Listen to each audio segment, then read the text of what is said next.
لِيَحْمِلُوا أَوْزَارَهُمْ كَامِلَةً يَوْمَ الْقِيَامَةِ، تاکہ یہ اٹھائیں اپنے بوجھ، گناہوں کے بوجھ پورے کے پورے قیامت کے دن۔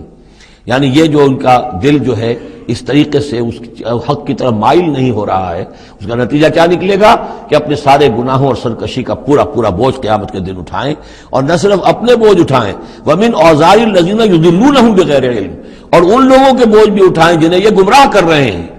لوگ تو آتے ہیں ان کے پاس، یہ دانشور ہیں، ان سے پوچھیں جناب آپ نے کچھ سنا، محمد نے آج فلاں کلام پیش کیا ہے، آپ کی کیا رائے ہے؟ یہ ہمارے لیڈر ہیں، یہ انلائٹنڈ لوگ ہیں، اور یہ لوگ جو ہیں یہ دانشور ہیں، ان سے پوچھا جائے جا کر۔ اب وہ کہیں نہیں جی کوئی نہیں، ایسی باتیں ہیں، کوئی سنی سنائی من گھڑت سی باتیں ہیں، پرانے قصے کہانیاں، کچھ نہیں، خاص بات نہیں۔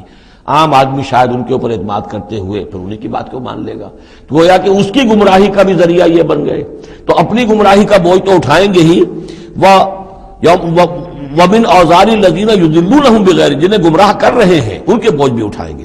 أَلَا سَاءَ مَا يَزِرُونَ، آگاہ ہو جاؤ بہت ہی برا بوجھ ہوگا جو وہ اٹھائے ہوئے ہوں گے۔